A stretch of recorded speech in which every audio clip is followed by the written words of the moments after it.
What's going on, Bulls fans? Welcome to another episode of Chicago Bulls Central, your number one spot for all things Chicago Bulls related. And on today's episode, we'll be talking about the upcoming game that the Bulls have against the Bucks. Some surprising trends in the Bulls' last couple of losses that they can avoid, or they should be looking to avoid coming up against a team like the Bucks. We'll also be going into the mailbag, all that right after this. All right, so as we know, the Bulls have another test on national TV at that when they face the Milwaukee Bucks tonight on ESPN. So I wanted to go over a couple of things and some surprising things that trends that happened in the Bulls' last couple of big losses. We know they won the last game with playing with a bunch of energy, but I want to go over some trends that happened in their last couple of losses. So just to point out things that they need to avoid against a team like the Bucks. So the first thing is in the game versus the Brooklyn Nets, the Bulls gave up a 48-3 run that really changed the outlook of that game.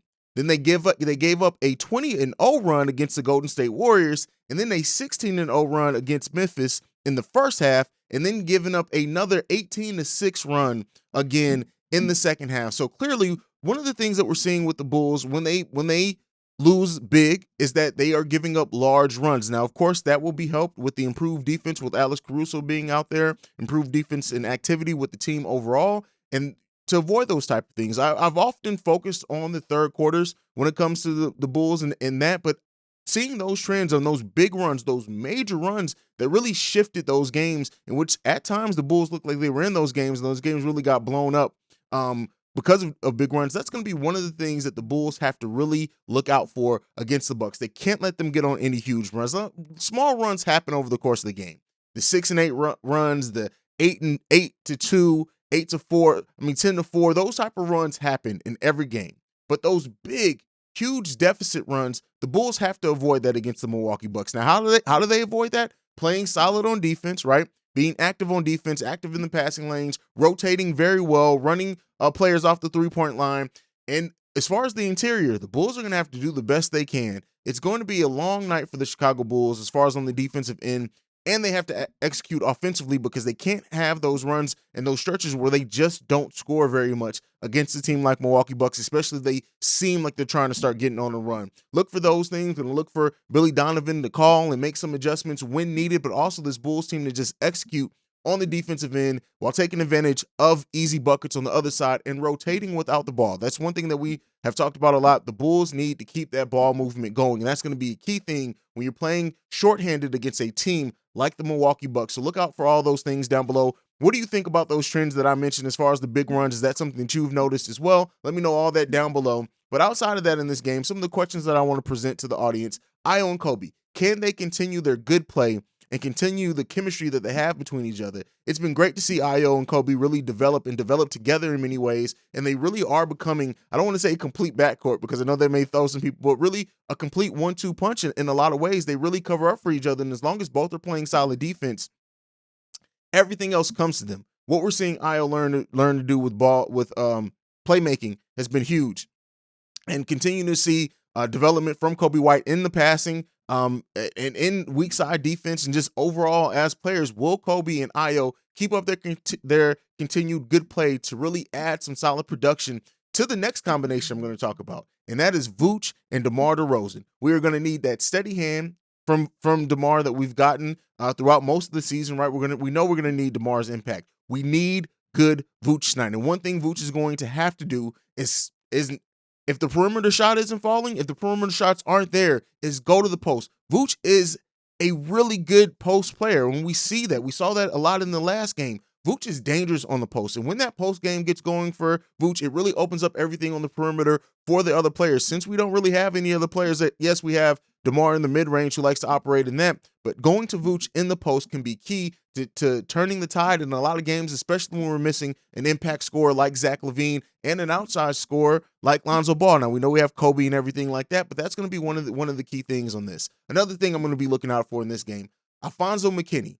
His minutes need to go to Cook. I don't want to see Alfonzo McKinney in this rotation at all. I talked about it in my last video, on my last pre-recorded before we had all the breaking news updates and everything yesterday. But I talked about it in one of the videos yesterday about Alfonzo McKinney and how he just has not been a positive player since he's been here. He has a PER of less than 7. Tyler Cook, again, in very limited minutes. I'm not saying that Tyler Cook should start. I'm not saying Tyler Cook should get 20 minutes or anything like that.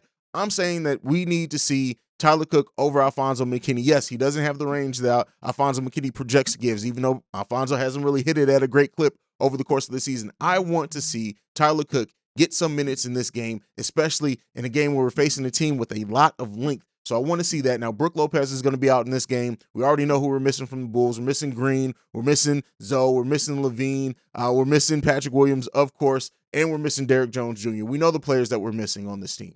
But we need big impacts from our players, and we need a solid game coming off the bench for players as well. Does Troy Brown Jr. start again?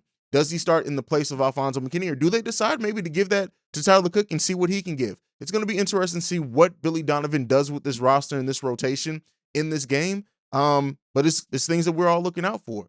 Now, before we go, we got to get into the mailbag. I have this one voicemail. Well, I have two voicemails, but this one from Julia that I really wanted to get into. Let's go ahead and play Julia's voicemail. Hey, Haize.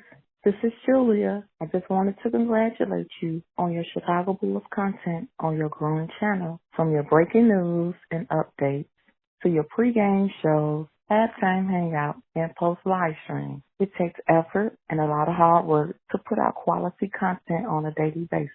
And in doing so, it's refreshing and engaging for Bulls fans to interact with someone as dedicated, realistic, and honest as you. Keep up the good work. Bye. Julie's been here, it feels like, since almost the beginning. I'm not sure exactly when she jumped on because we gained so many subscribers in like a short amount of time, but Julie has always been supportive.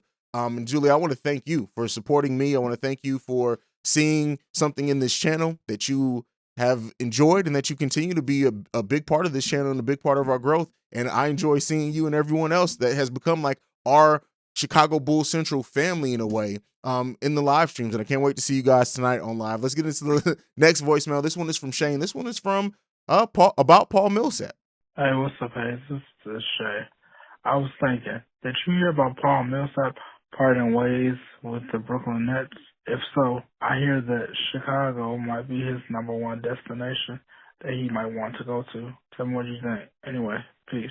All right, so once the news came out that Paul Millsap, that the Brooklyn Nets and Paul Millsap were headed towards a split, that they mutually agreed to try to get him to a team where he can have a bigger impact. Of course, it makes sense, especially considering that a lot of Bulls fans, and me included, were interested in getting him in the offseason. Now, initially, when I saw this, I even tweeted, I'm like, hey, Bulls fans, do we know a place that Paul Millsap can go to contribute?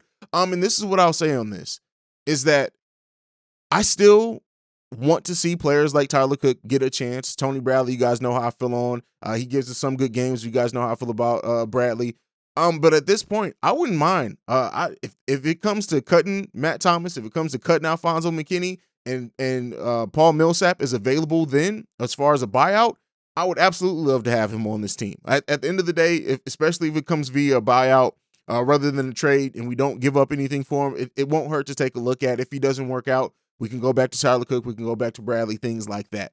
As far as the trade, right, if the Nets are hell-bent on trading him rather than buying his contract out, then it gets a little bit more fishy, because do the Nets want to trade Paul Millsap to their competitor? Do they want to trade him to a team inside the Eastern Conference that they are very well battling for one of the top playoff positions in the East with? And Paul Millsap, if he comes in and gives us exactly what we need, he could be a key in us even getting past the Nets in the playoffs. Do they want to trade that to the Chicago Bulls? That's the thing that I bring up in this. On top of, like I said, me wanting to see Tyler Cook develop and things like that and get an opportunity, I understand that we're trying to compete now. So I understand with, hey, let Tyler Cook continue to develop in the G League. Let's see if we can bring him up next year. But Paul Millsap for a playoff run, let's bring him in now. I understand that, and I share that in certain ways.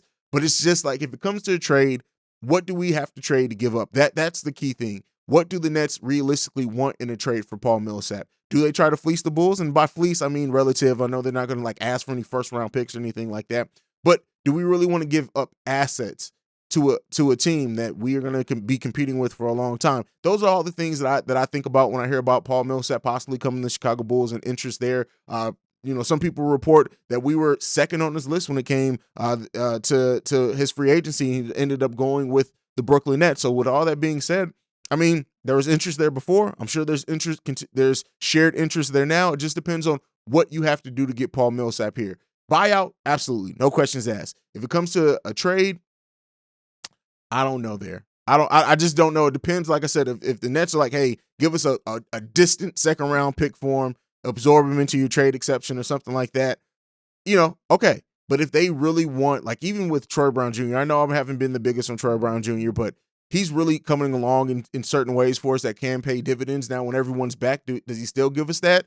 So it really just depends. But everyone, let me know down below. What do you think about the Bulls going after Paul Millsap? What would you be willing to give up for Paul Millsap? Let's start there, because I know a lot of Bulls fans will say absolutely yes. But what are you willing to give up for Paul Millsap if it comes to trading for him? And then if he's on the buyout market, would you rather it come via buyout if they end up buying him out? Let me know all that down below. But that's it for another episode of Chicago Bulls Central. Make sure you're following the podcast at Bulls Central Pod. You can send us any feedback, questions, comments, concerns, bullscentralpod@gmail.com. And lastly, if you want to leave a text or a voicemail, you can do so at 773-270-2799. Like I like to end everything on, go Bulls. Love you guys. Peace. This has been a presentation of the Break Media.